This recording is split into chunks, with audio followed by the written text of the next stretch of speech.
How's it going, Sat? With the benefit of being able to kick back and look at last year, just how much of some of the struggles was being the first year, kind of having to inherit talent and put your own stamp on it and kind of work through that throughout the season? We just had a meeting yesterday as an offensive unit, just talked about last year. You have to have the understanding that you have to build things, and in order to build things, you got to have them to build to last. And how you do that, you got to do it the right way, and you got to be kind of stubborn at times in how you do so. I really loved how our kids had the toughness last year to just keep coming back to work. We understood year one, like we would love to be able to wrap it up, put it in a microwave, and put 4 minutes, and it come out perfect, but we know that there's going to be, we knew that there was going to be work involved in it. And we have ups and we have downs, we have ups and we have downs. And just the fact that our kids just kept playing. And we didn't always play our best at the end, but we played a lot better football at the end of the season. And then to culminate it with the bowl game and how hard our kids played and how important it was to it, I think it says a lot about them, says a lot about our coaches, and has at least put us in a direction now where we're, trending upward and feel good about where we're going. Marcus, obviously no knock on the guys that were here last year, but you get bring in some skill position guys like Spencer and Juice and obviously Christian Bill Smith and a couple other guys at running back too. I mean, when you look at the cupboard and what you guys have this year, I guess just what's that like as an offensive coordinator, be able to have those pieces for one, and what are maybe some of the biggest differences when you look at this group now compared to maybe this time last year? I love that we have all those guys, but I love the fact that we had injuries last year and our guys didn't make excuses, and we were forced to play people. And at the time, it felt, even for me, it felt like, oh my gosh, what are we going to do? And then you look up 4 months later, and you're like, thank goodness, that there was a reason for everything. Now we have some kids that are still young that have a lot of experience and have a lot of experiences that they went through last year. And then you throw in the new guys that we have. Obviously, it is going to make it a lot more fun when you get guys like Spencer and Stogner. And CBS and all those guys that we got and Juice. So there's definitely a role for them in the offense, and we look forward to piecing it together. We're off to a great start. All those guys, the cool thing is just how they've integrated into our culture. Coach Beamer's done an unbelievable job building just an unbelievable, like when you come in the building, I'm sure you all can feel just like he says, the joy and the love and the energy level. And they're able to come in, and there is no distraction. They didn't try to put their stamp on it. They just kind of blended in with the direction in which we were going, which I thought that was really cool. Marcus, with that, I know that you took a lot of criticism, also took some praise as well, but how was that personally for you, knowing that it's year one, you're always going to have a struggle, but how was it? Because I would assume that you had to have heard some of that stuff. You do, and I don't love it, but I also understand the responsibility of being in charge of an offense in the SEC. Like, that's what I love about fans is I would hate to work at a place where they really could care less and they're just waiting to get to basketball season. Like, I'm with them. I told my wife the other day, I was like, there were times last year I was pissed at myself and wanted to turn off the TV, but I couldn't do it. But that's the luxury you have as a fan, and I respect all of our fans and their opinions, and we're going to continue to work as hard as we can to expedite the process of being a good. We're not going to be one of those organizations that keep blaming depth, blaming injuries. We're young. This is just year one. We don't do that. And so it was tough at times, but I think that we're all going to come out better in the end. Marcus, I know last year, we'd bring up the offensive line. I don't know, externally it was brought up a lot. And maybe unfairly, looking back the last couple seasons before you guys even got here, it's just been something from an inconsistency standpoint. So that's probably where the fan base was coming from. How do you, number one, make progress off from the offensive line? But what makes a good offensive line, just big picture-wise? A good quarterback. It's not an experienced quarterback, an experienced running back.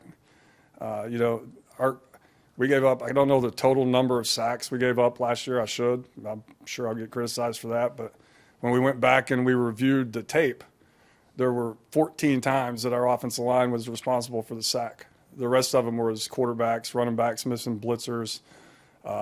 We give Zeb a hard time. Zeb's scrambling. He can't get back to the line of scrimmage, things like that. But, we have all of our O-line guys back, and some of those guys got to play last year when they shouldn't have because of injury, and now they have experience. And I think the energy level that they brought this offseason and the commitment and leadership that you see in unit meetings and team meetings with Devo I think it's night and day. Now that doesn't mean that they're going to, we're going to be great and be perfect, but I think that we are going to take a step as the other position groups get a little bit better and a little bit more experience. Kerryon obviously played quarterback for the bowl game. Just what's his role moving forward now, and how big of is this spring period in kind of determining what his role might look like for this team? That was awesome. That was so phenomenal. We talked about that again. I reference meetings all the time, but we were talking about that in a team meeting today. Like, he came to South Carolina to be the quarterback, and he was asked to be a role player and sacrifice what he wanted for the betterment of the team. And it was pretty cool last year that it all, like Coach Day said this morning, the exclamation point of the season was getting to show his talents at quarterback. I thought that was really cool, and he's a great kid. I talked a lot last year. We always had packages for him, and early on we'd put them in. They weren't be perfect, and we would never really, I would never really commit to a consistent blend of it. But I walked out of the bowl game a lot like everybody else, I'm sure, saying I'm never not going to have him a series of plays that he can play at quarterback, because he can throw the ball. He's not just going to hand the ball off, and he's shown that now. So I think he gives us an added dimension just to be able, not only as a receiver, but he can play some quarterback as well. And we only got to see a handful of throws from Spencer and the other guys yesterday, but what can you share with Spencer's first day and how he looked and your just thoughts about that? I mean, there's a reason he was front runner to win the Heisman this time last year. He's an elite arm talent. I thought it was just really cool that he's not been in huddles and had some of these play calls that we use in his life, and he's grinded through it the last couple months, and he went in there, and I mean, other than I think he screwed up one play call, but again, we'll blame Zeb on that. I think Zeb sent in the wrong wristband, but he did an excellent job just with the tempo, and he's got great leadership. He's got great ownership of the huddle, getting in and out, and ball location and understanding of our concepts. And again, I think he's just going to continue to get better. He's just eager. He's eager to learn, he's constantly preparing. Like, he'll come back up here this afternoon and we'll grind through some more tape. But it's been awesome to be around. He's got a chip on his shoulder. He's hungry. And I think that's good for the Gamecocks.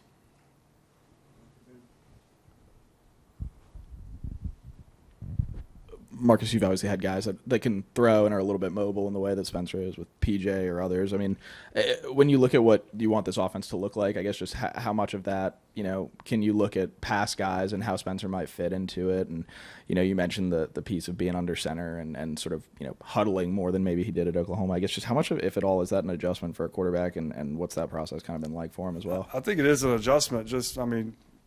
We talk about all the time, like, I think that you're going to see the huddle start to come back, but it's hard to be a leader at quarterback in a lot of systems, because everything is signaled in from the sideline and everything's one word signaled in with a picture or something. Like, so when does the quarterback get to lead? I mean, in the huddle, the quarterback gets to step in there in situations that are unscripted by a coach.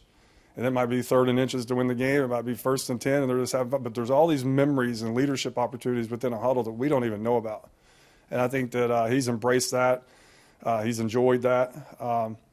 Trying to remember the last part of the question or the first part. I kind of lost it too. It's okay. Yeah. But I was going to say too, you mentioned Zeb, having him as a GA, obviously helping with the quarterbacks. How much has that helped? And I guess, has he been on babysitting duty for you as well, in addition to Beamer? Or is that just a Beamer thing? Oh, no, that's just Beamer.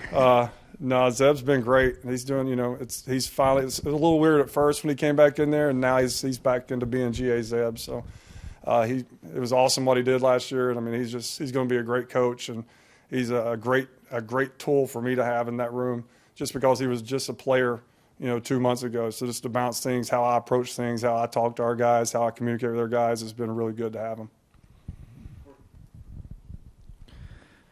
Marcus, with the influx of some new guys who obviously potentially could be immediate impact and contributors to this offense, at what point during the 15 practices in spring do you, as the OC, maybe would like to see those new guys reach a certain level in order for you to, I guess, surmise just how good the offense could be with the influx of new guys? I think just at the end, you've got to feel like you're trending in the right direction. Spring ball is so weird because you're doing you're not building a game plan. You're doing certain situations. You're not, you're throwing random plays at them, just to making sure you get it on tape. So it's hard for them to get a consistent flow and feel of like what a game plan would feel like. So it kind of gets kind of irky jerky sometimes, and you have injuries, and guys playing in positions that they normally wouldn't be playing in for a quarterback, where to get the elite timing and stuff. So I think just at the end, just what I'm looking for is just the consistency of daily work that we're putting in on offense, and then how we look. Are we clean? Are we lining up right? Are we blocking the guys we're supposed to up front? Are we protecting the quarterback? Are we winning one-on-one battles on the perimeter, which is what I've challenged our wideouts is you have to go win one-on-one battles in this league for us to be successful. And so are we doing all that stuff? And I think just at the end we'll have a great feel kind of where we are and what we need to do to take us over the top going into the opener next year. Marcus, I'm sure you got to do a lot of this every year. When you come in or just progress to a second, but having a quarterback like Spencer, and then you have your offensive playbook. How much of that do you have to tear up, start over, run away? I mean, what all do you have to do to just say, here's what we got to do to benefit that guy? Well, the cool thing is, at least I have evidence that we are pro style, but in the bowl game, like we do have the capability and the brains to put something together that have success on the field. So we're going to gear it towards what our guys can do best. And one of the things that brought Spencer here was just the ability to make sure that he plays for a head coach like Coach Beamer at an SEC school, a great institution, and to prepare himself for this year to help us have success, to help himself have success, and to prepare himself for the next level. And so he loves this, what we're doing from a pro style, point of view. But there's also things that Coach Riley taught him that they did at Oklahoma that I'd be idiotic not to do, that he feels comfortable with. So I think it's a blend of things throws that he likes, tempos that he likes, formations that he likes, blending that with what we've been doing, and just like you said, like at the end of spring, like who are our playmakers, who do we need to get the ball to, and then gear it all towards that. Seth, how's Luke looked coming back from that foot injury? Luke is unbelievable. I was not going to leave without talking about Luke. I mean, what he did last year coming in and then having to go through the foot injury, and instead of saying I'm not playing as well as I want to play right now, but my foot's broke, he didn't say anything. He just kept his head down and he kept playing and he kept fighting and he kept leading. And then he's nursing his foot back right now. He's right on schedule. He's out there at practice. He can't do everything, but he's out there, and he's the most unbelievable young man, unbelievable leader on this football team. Like whether he's out there with the number one huddle right now or he's in the sandpit rehabbing, he's one of the most elite leaders on the field, and our kids respond to him. And how he's handled Spencer coming in and all some of the new guys coming in has been unbelievable. It does not change him. I mean, he is Gamecock, and if it's good for the Gamecocks, it's good for him. And just to see how he's the maturity and how much love he has for this team, a lot like DeCarrion, that's been unbelievable for me. I'm glad he's here because he's going to continue to get better and better and better, and he's going to help us win games for a long time. But really respect how he's processing through his injury, processing through last season, processing through new environments, and I think the sky's the limit for that kid or young man. I know you guys named Luke the starter coming out of spring last year. Is that something you'd like to do again in terms of having an idea who QB number one is going to be going into the summer, or do you kind of anticipate that lingering into? No, it'll be soon. Marcus, both as a coach and as a person, when you look back to last season, how have you grown and what have you learned about yourself? That's a great question. It's like a psychological question. That's good. I've learned that there's more than one way to do things. I've learned that communication's crucial. I've learned to be patient. I've learned to, I've always fall back on what we did at Temple and what we did at Baylor. I mean, to be part of two turnarounds like we were at Temple where nobody even knew we had a football team, to College game day 9-0 and had Notre Dame on campus, to beating Penn State, to what we did at Baylor, getting all the way to the shirt, like to see the process and how we did it. And it doesn't have to be exactly like we did it, but I knew last year there was going to be some struggles. I think that helped me from some of the hard times, but I think that I came out of this season personally just one, I grew a lot, just not as a man, but as a coach, just from the communication and the compassion, and I don't know everything, and leaning on people and leaning on my coaches more. I mean, our assistant coaches are unbelievable to put up with me most of the time, and then they were always there. They always had my back. They rallied, and just how we finished the year and just how we've transitioned into the spring, and we've added Coach Wright, which I've known for a long time. I just think that we had to go through some stuff to come out on the other end better. And I think we're in a really good place right now. Going back to what you were talking about earlier with Corey's question, talking about just throwing a bunch of stuff at your playmakers, and Jaheim is obviously someone who does a lot of different things, did a lot of different things for you last season. Is he just right in that category of like, hey, just whatever you can do, we're going to see how much of it we can get out of you this spring, or was that? Well, yeah, Jaheim is not a tight end anymore. We list him as a tight end, but Jaheim has a new, he's Debo 2.0. So Jaheim's new position is called wide back.